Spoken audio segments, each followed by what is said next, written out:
Oh my gosh. Kate, I'm so excited that you're here today. Welcome to Confidence Conversations. Thank you so much. Thanks for having me. I'm excited to be here. Oh my gosh, we have so much to dive into from your journey into the work that you're doing now as a financial therapist, because that's a phrase, a term, a title that you don't really hear often. So, what is a financial therapist, Kate? So a financial therapist is someone who helps you explore your relationship with money, your beliefs around money, your feelings, what feelings come up around money for you. And they really help you kind of through this journey of learning your relationship with money, identifying tools that might be able to help you break out of some cycles or patterns that you might be stuck in, and then kind of helping you build that confidence that you trust yourself to make your own decisions moving forward financially. Mhm. I think it's such an important thing to talk about because we either see one of two things, and that's like the flashiness that is Instagram and everything that's on social media. That's like one end of like show it all, even if you don't have it. And then there's the other end of like money is dirty, you shouldn't talk about it, or like maybe money's not dirty, but like it's just something that you have, you don't discuss it. And that's it. And so we're in this space, I think, as a society where we recognize the need to have more conversations around not just money, but the work that you do, our feelings around it, which a lot of times impacts our relationship with money or the lack thereof, and our ability to call it into our lives, or why we find ourselves being stuck and maybe not having the lives that we want. So, before we dive into all of that, I'd love to hear about your journey to becoming a financial therapist and where you started in your career. Yeah, absolutely. And I would love to also just touch on what you just said. I think it's such a great point that we don't verbally talk about money very often, but we constantly are posting things on Instagram. I went on this vacation and I bought this car, and people are making assumptions based off of, what we share and show to the world. So we are kind of talking about money all the time without ever explicitly talking about money. But so my journey to financial therapy, I have been in social services for about 10 or 15 years. And really, when I went back to get my master's in social work, that's when my own financial belief at that time was, if I'm a social worker, I'm never going to make money. So I have to know what to do with the money that I have. And so that right there was just a financial belief that I held, whether or not that was true. And so I bought a personal finance textbook, college textbook, and just read the whole thing for fun, and really enjoyed it and started learning more and more through podcasts and blogs, and books. So really started building up my financial knowledge. And I then started seeing, with the clients I worked with, regardless of what population, how much money impacts everyone. There's so much stress with money, so much shame with money. Um, and so, yeah, I kind of saw it more and more everywhere with my friends, with my family. And then after I graduated and I started working, I would host in my living room just every month for coworkers and friends. I'd put up a PowerPoint about a personal finance topic and teach them. And then my friends, my coworkers started coming to me with more questions and, more of their experiences. And I just started to learn that there's such a need out there, not just for financial education, but people who are genuinely like worried or don't know. They've tried the budgeting apps, they've tried doing these things and it's not working. So is there something else they can do?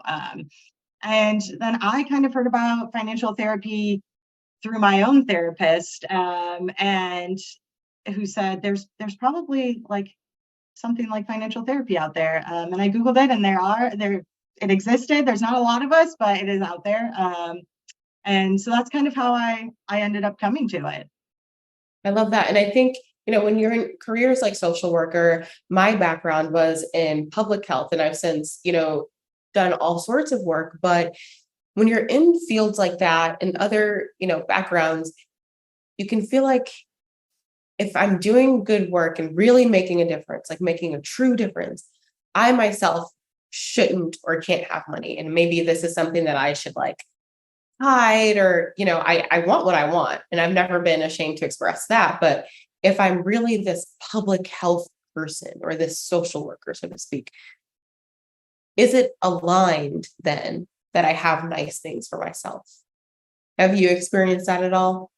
Absolutely. I definitely felt a lot of guilt going into private practice. Even in grad school, I felt like that was something that was kind of looked down on, that you should want to work in community mental health, which I've done.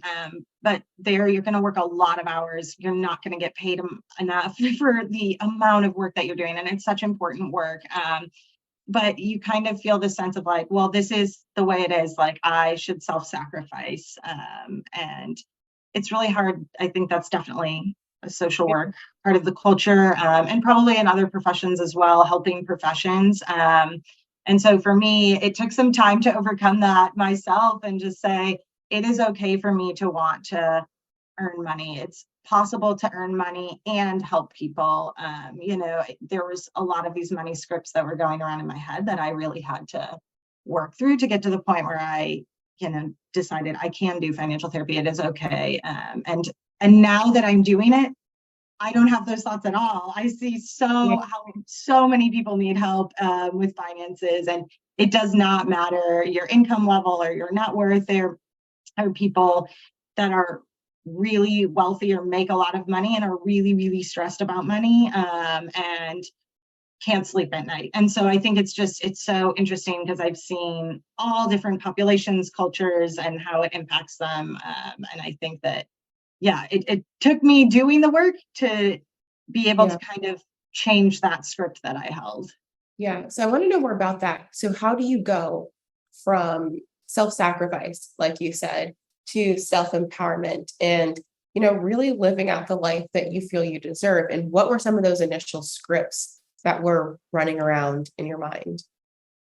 Yeah, great question. I think a big part was trusting myself, trusting myself and those kind of around me that were giving me this feedback, friends and family that were saying, this, like, you talking about this, you sound so passionate about it. And everyone that I've talked to about financial therapy knows either they themselves can benefit from it, or they know someone who can benefit from it. So I think for me, I had to kind of get to this point of, there was a little bit of just taking that leap and saying, I'm going to try it. It does feel uncomfortable, and uncomfortable doesn't have to mean bad. I wouldn't put myself in a situation where I felt in danger, right? It was a situation where, yeah, this feels a little uncomfortable for me, but I'm going to try it. And that really helps. I think feeling uncomfortable does help us grow in many ways. And even I think financially, right? If somebody feels really anxious about money, but they have the means, sometimes I'll encourage them, like, spend $50 on yourself this week. Like, just, it's going to feel uncomfortable. I don't care what you spend it on. It can be clothes, it can be concert tickets, it can be a book, whatever you want it to be, but feel a little bit uncomfortable. See, what happens after you feel uncomfortable, because I think that's how you can start to shift those beliefs that you hold. But if you don't ever put yourself in a position that might be a little bit uncomfortable, you can't break out of it. Exactly. And you mentioned earlier this idea of what do we do beyond the budget? So we have all the apps and we have all the things. So how do you take people beyond the budget to experience financial freedom for themselves? Absolutely. I am not about budgets. If someone comes in and they really want to do a budget and they're insistent, I'll work with them on that. But first, I want to go through the kind of the emotional side of money, their beliefs around money, and then we can rework a budget.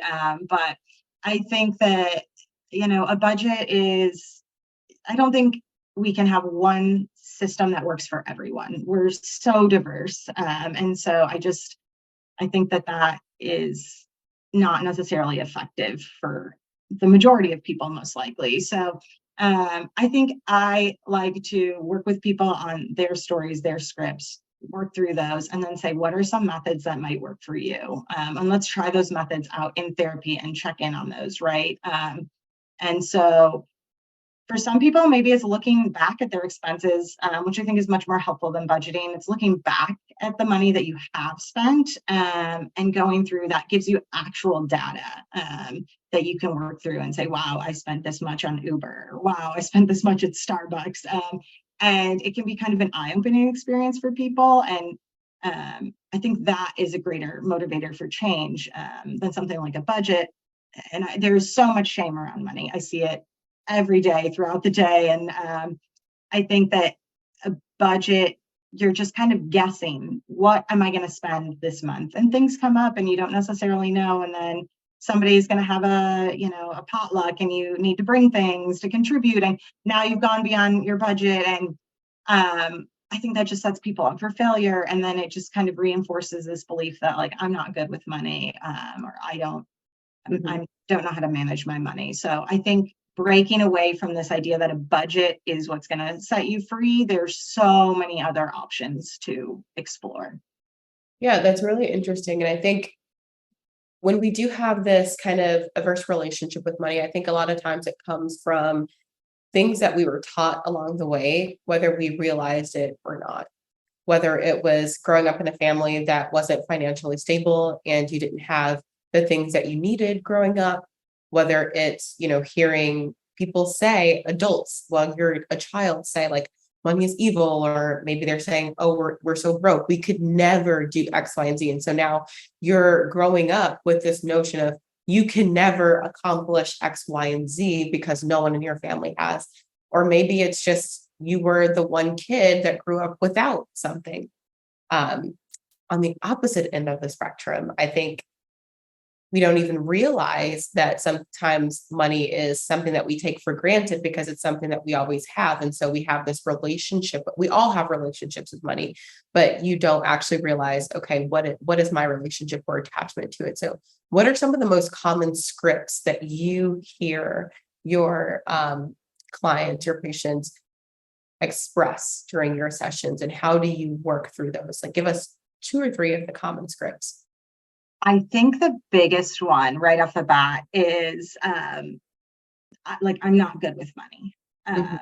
which to that one, I just want to tell people like that it's not true, and that you were never taught about money, and that's not your fault. And even the current financial situation that you're in might not be your fault, right? The way, your upbringing, there's financial trauma, there's intergenerational financial trauma, right? With race, with gender, women still making less, people of color still making less than white people. So there's so much that goes into this, and that is not your fault. That doesn't make you bad with money. And the way systems are set up to, entice you into buying more. Instagram is always giving me the ads to buy the things that I just thought about earlier today. And so that doesn't make you bad with money. I think that is such a common theme. And I think too, to that point,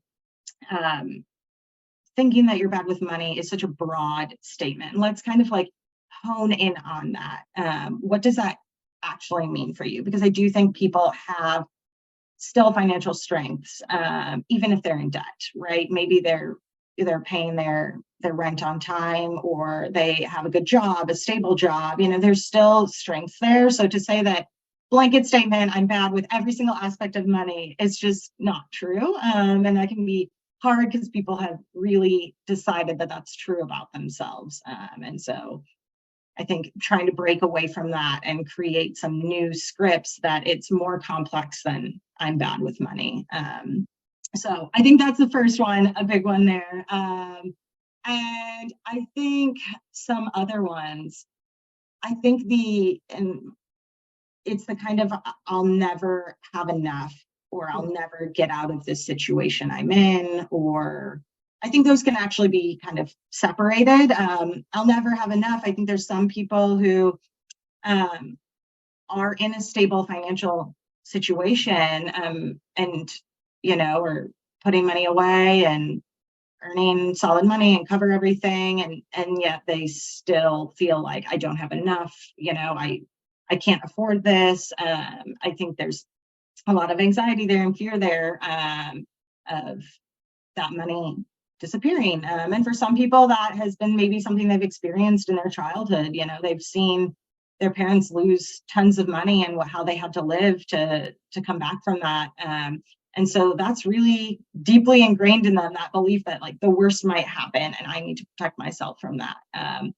But in those situations too, are you enjoying life, right? If you're putting every penny away, and how to break away from that, and learn that, you're prepared, and what would you do in these worst case scenarios, and you've come out of a worst case scenario, you've already done it, you've already lived it. So if this happens again, if anyone can do it, you can do it because you've done it. You know that you can get through hard things.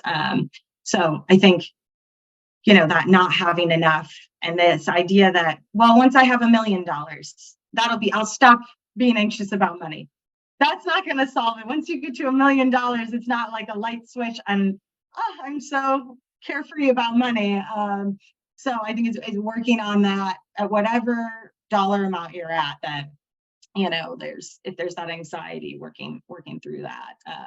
And the other one is, I won't get out of this situation, I think is a kind of, it's a self-defeating thought. And there are people in debt who just feel so stuck, and it's such a hard phase to be in. And a lot of the times too, with those clients, we work on so many different things, but one thing I do like to do with those clients is kind of share some journeys that other people have been through with, podcasts or blogs, and just say, here's other people that have done it. Like, you're not alone in this.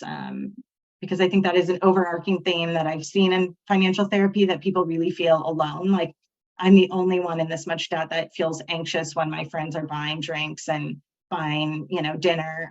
I'm the only one who's stressed about the bill coming. And no, that's definitely not true.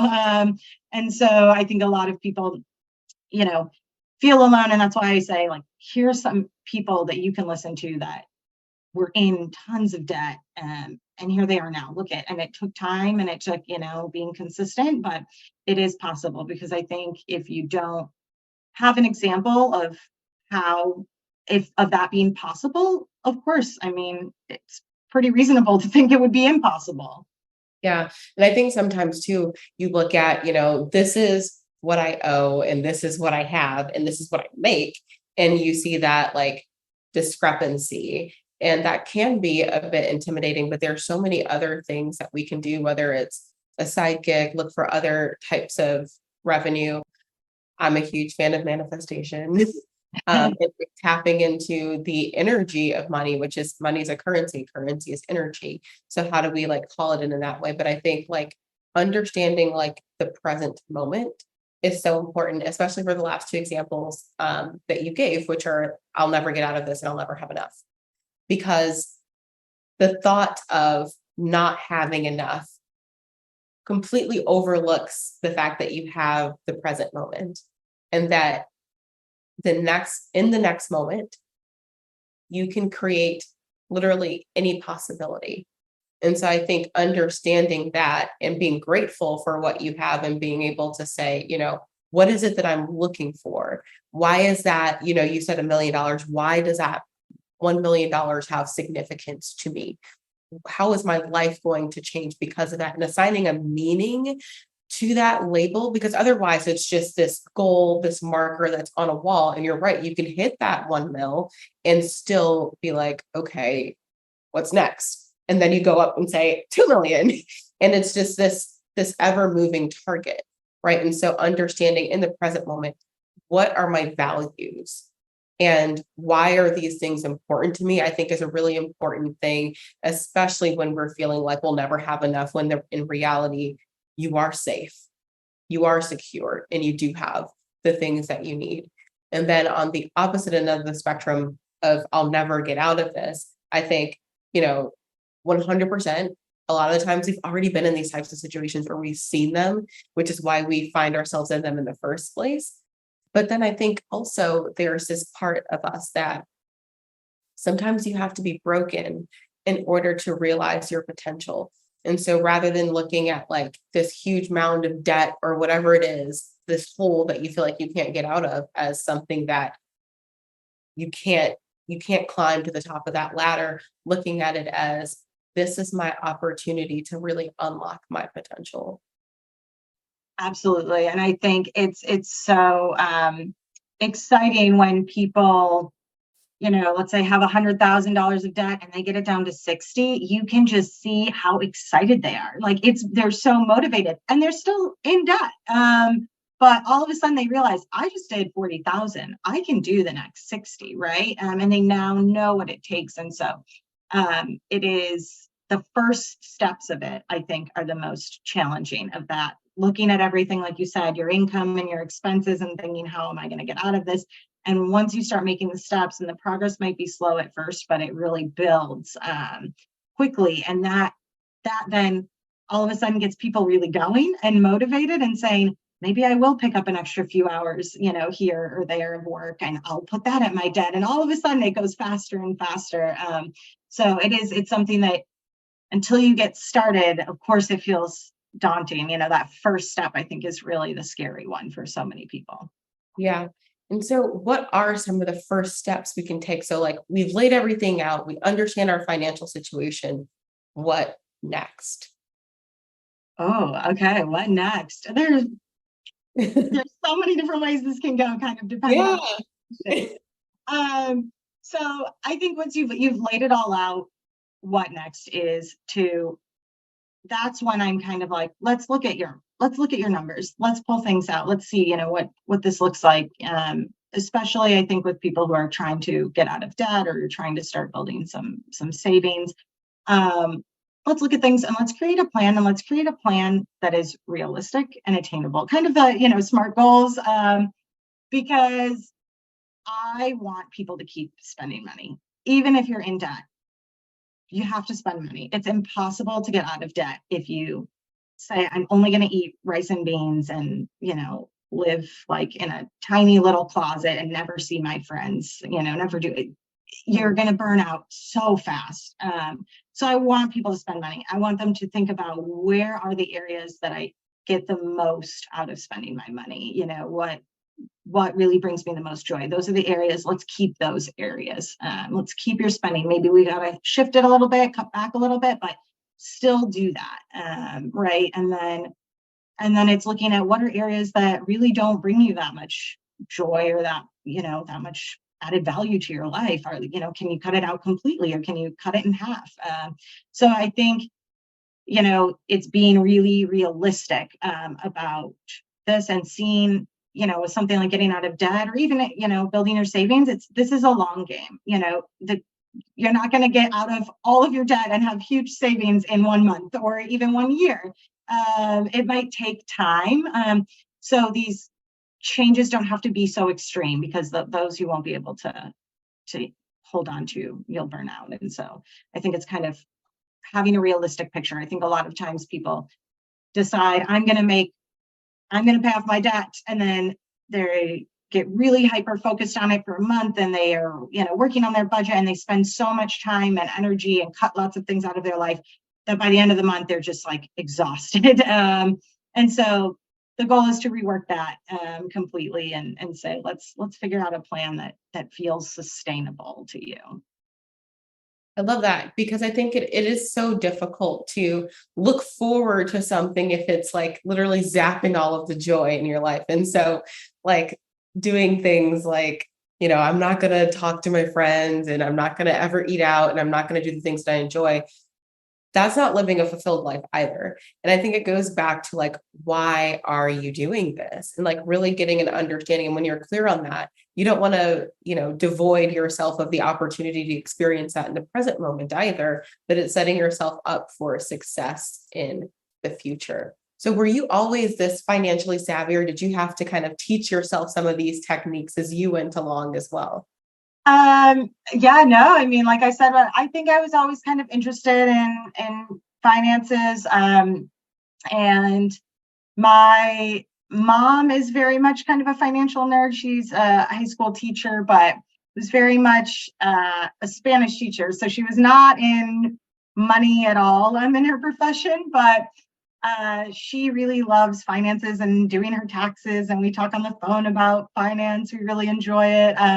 So I definitely saw that in her. And I remember being young and she gave us like a checkbook or a little balance book. So we'd get our like $5 allowance and we'd have to put $2 in savings, and $1 we had to donate and $2 we could spend. And so I think, she definitely introduced me to money in a more like formal way, I think, than most people get at a young age. And so I definitely always had like a little bit of interest. But when I decided to get my master's in social work, I bought this textbook, read it. I just was fascinated by it. And I think that it can be very intimidating, personal finance. There's so many areas of it. There's retirement, there's debt, there's health insurance, there's cars, there's homes, there's so many areas of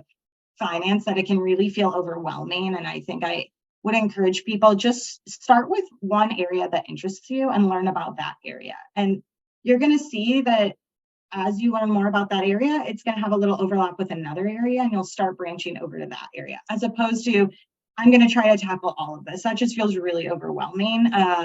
So I've found that my knowledge in certain areas, one area might grow. I love retirement. That's the area I like to nerd out in. So that area grew so quickly. I learned so much. And then something like home buying, I was like, oh, this is so complicated and messy. I'm not touching this.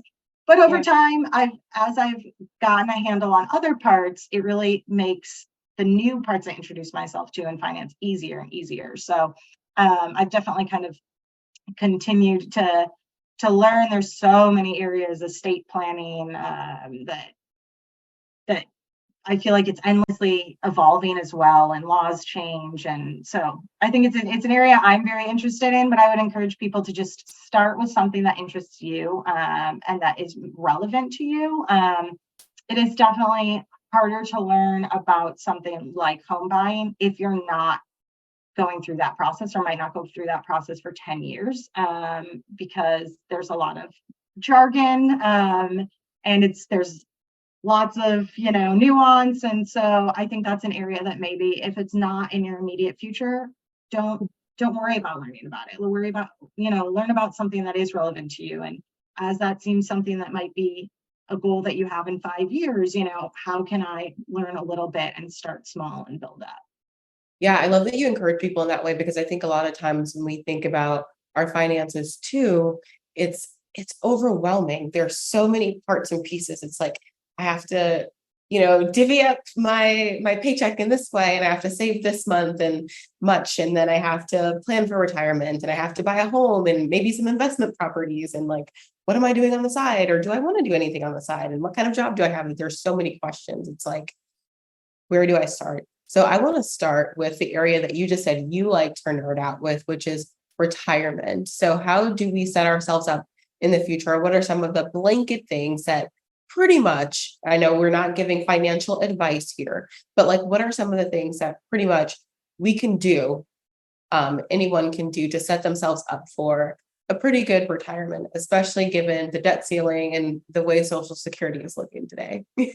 Yeah, definitely. I would say a big one is, does your employer have an employer match? And if they do, an employer match basically means if you contribute a certain percentage of your income to your 401k, your employer will also contribute a certain percentage. So that's additional money that's not included in your salary. So it's almost like a little bit of like a bonus or a raise if you can meet that employer match. So talk to your HR, ask your HR, do we have an employer match? What is that employer match? Do I need to contribute 5%? And if you can contribute that 5%, go for it. Sometimes 5%, you don't notice. You might notice it the first few paychecks, but something like 3%, you're probably barely going to notice the difference. And then over time, you'll kind of forget about it, which is great because that money is still piling up and your employer's contributing too. And I think that one thing is getting started. And just get started. If you can put $50 into a retirement account, even outside of an employer, you can open up accounts like a traditional IRA or Roth IRA, and contribute on your own. And if you can contribute $25 a month, that will add up over time. Don't let not having enough stop you from starting. And I also think another thing, don't let being afraid to like make the wrong choice stop you from starting, because I think there's kind of this decision paralysis where we get overwhelmed. There's a 401k and a Roth 401k, and then there's an HSA. What's that? And there's all these options, and it's oftentimes easier to just say, I'm not going to touch any of it. But that's ultimately what's going to be hurting you. Not any one of those options are great options. Just, get started. You'll learn about it later and figure it out. You can always change course, but just, get the ball rolling. Get started. I love it. So we love, love, love positive affirmations at Confidence Conversation. So I would love some like money mindset, financial affirmations for you to help those who may not be where they want to be financially. Yeah, I think a great one is it's not that you have to like I'm thinking of building right now because I'm not really good with like a hammer and nails. I could not build a table. I'm not confident in anything construction related, but I am confident that I could learn it. If I had the time or if I had someone help me, I could learn it. So I think if you feel really stuck, I feel stuck right now, and I can get out of this and I can look for help. And it's okay for me to ask for help. And I'm not going to be here forever. I have so much potential. It's just trusting yourself that you can seek people who can help you. And that's also okay. It's okay to not know. Again, none of us received a financial education, or the majority of us. So you might be 50 and have not started saving for retirement or don't know how to save for retirement and feel a lot of shame around that, but you're not the only one. Definitely not. So I would say some affirmations that I can start this journey. It doesn't matter how old I am. It doesn't matter how much debt I'm in. I'm going to start this journey. It might be long, but I can do it. And I'm going to feel so good as not when I get to the destination, because there is really no destination with finance, right? I'm going to feel so good along this journey as I just get closer and closer to feeling less anxiety and closer to feeling more financially free and independent. So I think it's, encouraging yourself. It's not hard it is hard because with finances, because we don't talk about it, there's not often somebody else cheering you on and saying you can do it. You really have to like look into yourself and tell yourself you can do it, because we don't talk about it. People aren't talking about it with their friends, and their friends aren't saying, you've got this, I'll help you out. What do you need? People feel very alone. So I think it's knowing, one, a lot of people are experiencing this, and two, that you can seek help and that you can get out of it. You can do it. Yeah, I love that. Thank you, Kate. So you're not alone.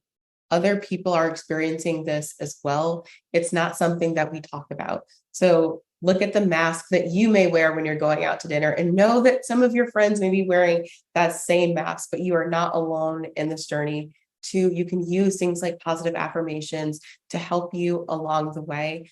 Three, there's no right time or place to get started other than the present moment when you decide to do something. And four, like, have fun along the way. It doesn't have to be this long, arduous journey. It could just be, I'm taking control of my finances. This is what I'm going to do. And I'm going to let the rest just be, because this is a journey. It's not about the destination. So, Kate, with that, this is Confidence Conversations. I want to know what confidence means to you. Oh, great question. I think confidence to me means trusting in yourself, Mm. trusting in yourself, listening to yourself, which I think can be so hard because we get so many messages from the outside world, but trusting that I know what I need, trusting that what I'm capable of, trusting that again, like that I can learn more if that's something I'm interested in, and and looking at other areas of your life, and there's so many areas I think of confidence, right? I can be confident with with financial education. That's something I'm really passionate about. I'm not confident with a hammer and nails, right? There's so many areas I can be confident in some area and not in another, and even within those, there's I think subsets. So I would say, confidence to me is kind of trusting yourself. When you trust yourself, I think you're not trying to prove anything to anyone else, and you kind of have this like contentness of, this is my journey, this is the journey I'm on, and it might be different from someone else's, or it might not be what other people want from me or expect from me, but I trust in what I'm doing. And so I think that's confidence. Yeah. Love that. Any final words of wisdom you have for us?